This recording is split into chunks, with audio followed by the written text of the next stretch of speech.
Dito ako ngayon sa Charles & Kay. Bibili ako ng wallet ko. Parang maganda yun.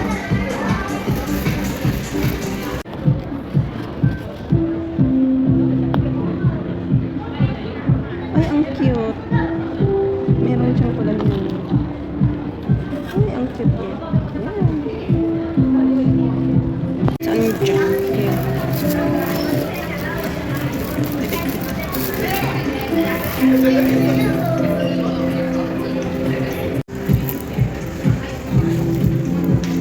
Medyo makapal. Ito naman napakasimple niya.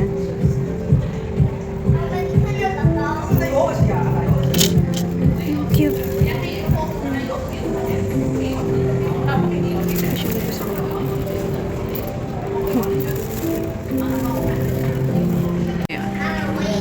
Ganda nitong kulay. Gusto lang.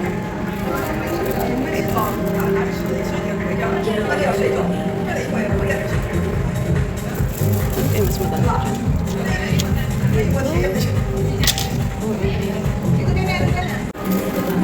Ayun. Ito naman. Meron siyang paganyan. Pero pwedeng lagyan ng coin.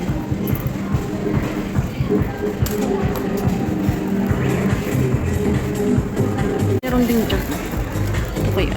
Tingin. Mas maganda sila. Ito kasi gusto ko yung ano niya, yung texture. Texture ba tawag doon? Yung ano, material niya. Tapos ito, very soft. Kasi may bag ako na ganitong ano niya. So kapag magtagal yan na ano, maglolobo yan. Ito, hindi. Ito eh. Kaya parang mas maganda to compared to this for me. Tignan nyo ito. Ito naman oh. Ganda ng kulay. Tapos gusto ko din yung ano niya.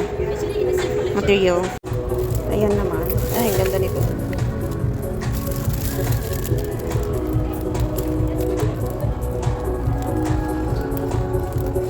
So, ito na bibilhin ko.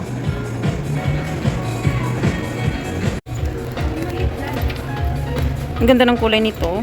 Pero mas gusto ko to. Kasi meron. Kasi yung ano niya maganda. Ito pipiliin.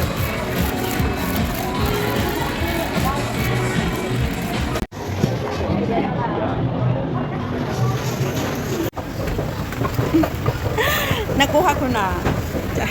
Ay guys, wala nang intro, diretso na.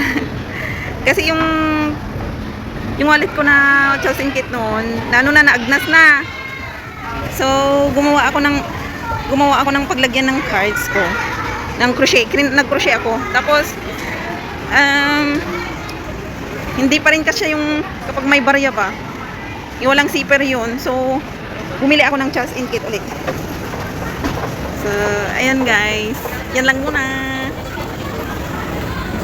So, yan lang muna guys. See you on my next one. Bye.